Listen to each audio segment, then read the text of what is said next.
예, 안녕하십니까. 저는 유사 투자 자문업을 하지 않고 있고요. 그리고 멤버십을 운영하고 있지 않고 있습니다.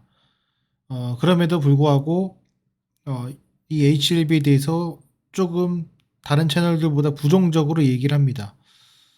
그런데 왜 그 구독자가 늘어나는지 좀 이해가 되지 않습니다. 특히 이 HLB 부정적인 영상을 올리면은 오히려 구독자가 늘어납니다.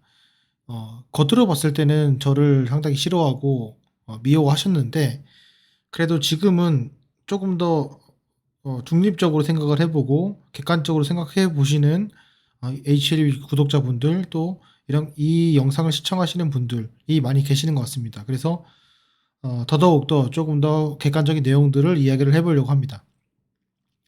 지금 뭐 기술적으로 좀 말씀을 좀 드려보면은, 지금 현재 줄 긋고 선 긋는 요 것들은 사실은 실질적으로는 뭐 지금 지지가 되면서 올라가는 것처럼 보입니다.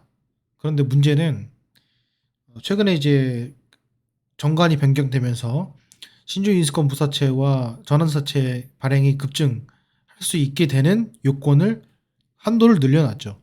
그렇기 때문에 어느 누구도 좋아하지 않는 선택을 했습니다. 이건 누가 좋아할까요? 전 이해가 되지 않는 것이, 최근에 반도체 관련된 종목들도 보면은 어, 사모펀드가 들어와 가지고 이거를 경영권에 대해서 조금 너무 개인적으로 무적 분할을 하지 말라 이런 얘기도 하기도 하고요.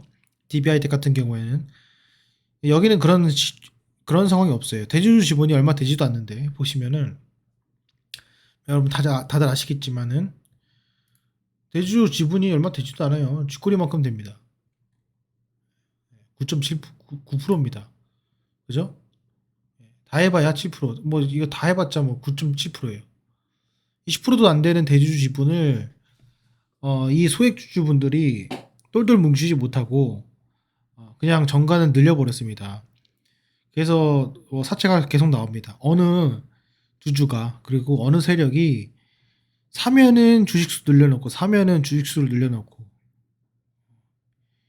이번에는 이걸로 임상 성공하겠다 하고서는 또 빚지고 또 빚지고, 이런 상황이 왜 언제까지 반복될지, 그리고 옵티머스 관련된 것도 언제 해결을 해서 언제 소명을 할지, 그런 것들도 참 답답할 따름입니다.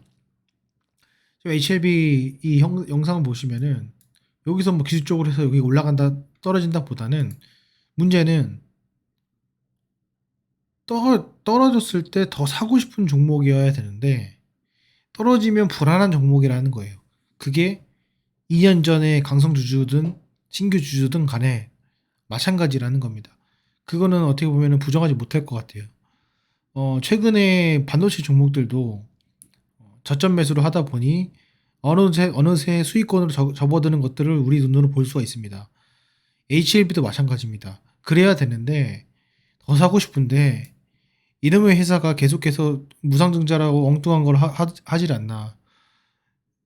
투자하라고 한 적도 없는데 딴 데 투자해가지고 이렇게 되지 않나. 약간 이해가 되지 않습니다. 어쨌건 제가 좀 이 영상을 좀 드리고 싶은 말씀은 뭐냐면요. 뭐 그래서 어쩌라는 거냐라고 말씀을 드리면은, 저는 오버슈팅 하면 하면 할수록 그때가 가장 큰 매도의 기회가 아닌가 생각이 들어요. 큰 흐름을 우리가 한번 보면요. 주봉상으로 주가의 위치는 계속해서 낮아지고 있습니다. 그거는 맞죠. 이 꼭지가 아니더라도요. 점이 많은 구간으로 이제 그어도 맞습니다. 그런데 재밌는 사실은 과거 2019년도에 최고점을 세운 이 구간의 거래량과 이 구간의 거래량보다 한참 못 미치는 거래량을 최근 1년 넘게 보여주고 있습니다. 이게 어떤 사람은 그렇게 얘기할 수 있어요. 이게 물량을 모아가는 과정이다. 아직까지 물량 모으고 있다라고 하지만, 실질적으로 이때의 주식수와 지금의 주식수는 어마어마한 차이가 있습니다. 그러면 적어도 어느 정도의 거래량이 터졌을 때, 지금까지 이런 정도의 거래량이 터졌을 때 최소한 이 정도, 한 5천만 주 정도의 거래량은 나와줘야 돼. 근데 그런 모습이 안 보였다는 거. 그게 있고 또 하나는 회사가 여기서부터 여기까지 갔을 때 성장을 했냐?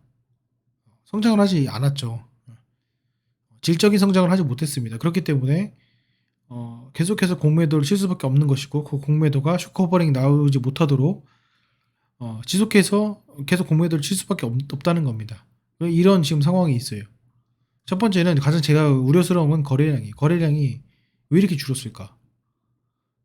무증도 하고 유증도 하고 전환사채 전환도 하고 여러 가지 했는데도 불구하고 왜 이렇게 됐나를 우리가 좀 생각을 해볼 필요가 있고 또 하나 좀 제가 말씀드리고 싶은 거는 요런 것이 이제 혹 비트여 가지고 셀트리온과 비교해서 얘기를 하기도 하는데 사실은 그거랑 좀 어머니 다르다고 저는 생각이 들고요.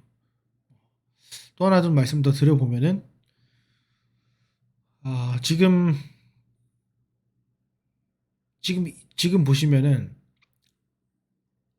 회사가 지금 간당간당하게 적자가 유지가 되고 그런 것들을 회사를 인수함으로써 그런 어떤 규제에 대해서 벗어나고 이런 것들을 계속 보여주고 있고 그리고 실질적으로 어떤 공문이나 어떤 공시나 이런 것들을 통해 가지고 나오는 것은 돈 빌려달라라는 내용이고 실질적으로 뭔가를 했다라는 것들은 보여주는 것들은 실제 별로 없었고 그리고 돈 빌리기 직전 돈 빌리기 직전에는 항상 좋은 내용들이 포장되어 왔다.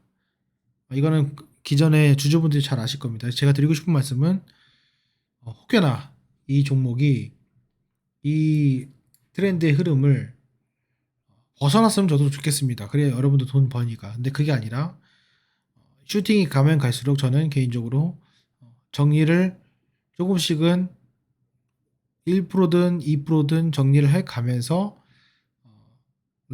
손실 낙폭을 좀 줄여야 되지 않을까라는 생각을 계속해서 하고 있어요.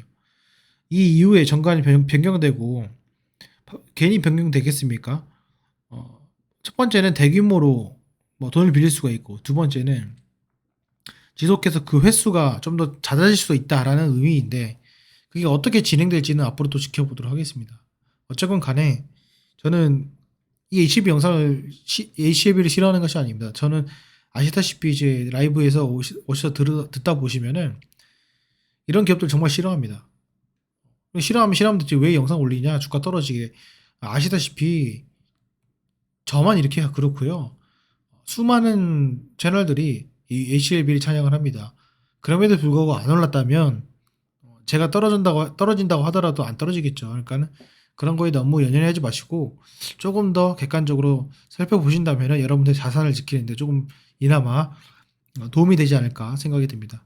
예, 오늘 영상은 여기까지 하겠습니다. 감사합니다.